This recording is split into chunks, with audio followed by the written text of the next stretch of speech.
Welcome back, committee members, to this highly classified explainer.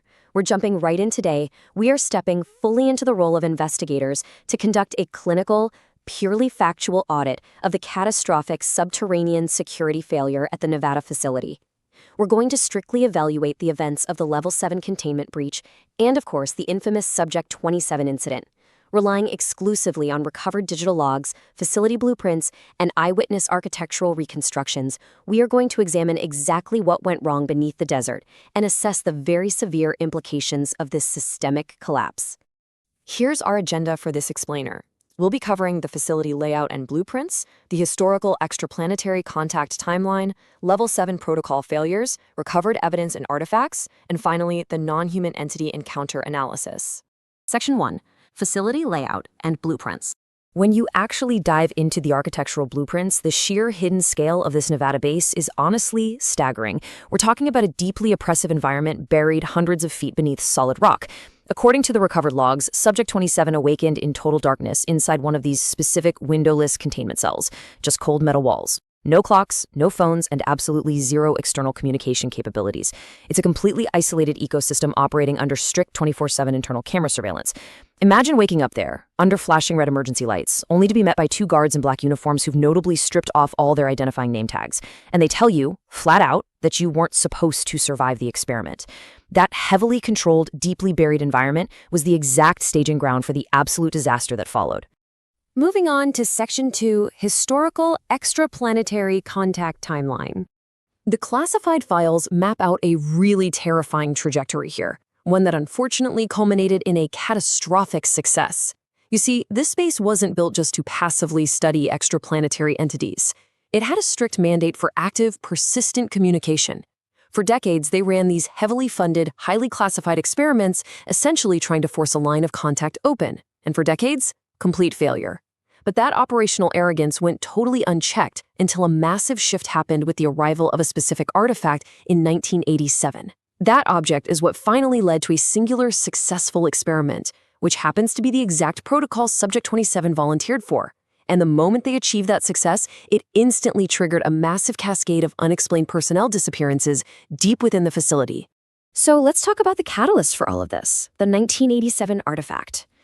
Housed way down in the lowest levels, the recovered data and witness accounts describe this core anomaly as a massive, perfectly black triangular object. And it wasn't just sitting there. It was observed literally floating slightly above the floor, behind thick, reinforced glass, completely silent, just entirely defying all known laws of physics. It was the absolute hub of the subterranean operations, surrounded by rooms packed with highly experimental machinery, where scientists were glued to glowing screens completely covered in continuously shifting, unknown symbols. The facility poured just endless resources into decoding it, right up until, without any warning at all, the alarms started blaring. Which brings us to Section 3, Level 7 protocol failures. The incident logs from the breach paint a grim picture of total systemic collapse. We're talking about multi-million-dollar containment safeguards that proved entirely useless when it counted. Now, the intended emergency protocols dictated that the second a breach was detected, the system would immediately trigger automated door lockdowns, blast sirens across the facility, and broadcast a mandatory evacuation order for everyone on Level 7. But the actual reality? A total, catastrophic power loss. Vital life support and lighting just dropped out, plunging entire sectors into pitch-black darkness. So instead of some orderly, tactical evacuation, the surviving personnel reported hearing heavy, non-human footsteps methodically pacing through the shadows, and then came the immediate violent extraction of fully armed guards by unseen forces. All those automated defenses were completely neutralized the second the lights went out. And we really have to audit these specific human costs here.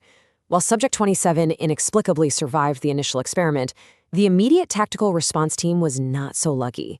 Those nameless security guards dispatched to escort the subject, they became the very first casualties of the breach. Audio and visual reconstructions show Guard 1 immediately panicking, raising a weapon into the shadows as all their protocol just completely dissolved into terror. Guard 2 was violently dragged, literally screaming, into the black corridor. Both of these highly trained operatives are officially listed as missing. Whatever escaped that containment sector took out armed security with just terrifying efficiency. Let's look at Section 4, Recovered Evidence and Artifacts. The digital footprint left behind in that abandoned control room is absolutely chilling. First off, investigators isolated the highly classified files, explicitly proving that active communication mandate. Second, we captured raw data from those glowing surveillance screens, though, to be clear, those alien symbols remain totally undeciphered by our crypto teams. But the most significant digital artifact? Just seconds before the underground power grid failed completely, there was a synchronized, facility-wide broadcast that aggressively overrode every single internal system. Every monitor, every terminal, every screen in the base snapped on simultaneously to display one unmistakable message. We are not the first. And physically, the extraction route was just a disaster zone. The auditors cataloged severe physical destruction that points to a completely panicked retreat. As those underground tunnels collapsed into chaos, the recovery teams found abandoned black uniforms with no name tags, which really strongly suggests security personnel were desperately trying to shed their affiliations to blend in or escape. They found security camera housings that had been violently deactivated, which effectively blinded the control room. The corridors were just choked with heavy, acrid smoke from electrical fires, and that massive facility power grid was completely and irreversibly disabled. The physical infrastructure of a state-of-the-art installation was essentially dismantled from the inside out. Finally, Section 5, Non-Human Entity Encounter Analysis. Let's carefully review the final visual confirmation of the anomalous subject, which was observed at the very end of a smoke-filled hallway. The clinical description filed by the surviving witness is really brief, but it hits hard. Quote, tall, thin, silent. Its dark eyes reflect the flashing red lights, almost like it's studying humanity itself. Now, the absolutely critical detail for us as auditors to note here is the entity's psychological posture. It exhibited this chilling lack of immediate aggression toward the fleeing humans. Think about it. It didn't charge, it didn't attack, it just stood there in the darkness, watching the flashing red emergency lights, prioritizing silent, calculating observation right up until the facility power cut to absolute black. Officially, the public narrative is going to tell us that Area 51 and the surrounding installations are nothing more than standard military testing grounds. But based on the cold, hard, factual evidence and the architectural logs we've just audited, how can we possibly assure containment? How do we secure those deep subterranean locked doors when we know for a fact that Subject 27 has escaped back into the world? And perhaps more pressingly for this committee, how do we mitigate the ongoing uncontained threat when local reports are still indicating that, late at night, the heavy, methodical footsteps of whatever escaped Level 7 can still be heard approaching? I'll leave you to ponder the severe implications of those facts. Thank you for joining me for this critical explainer.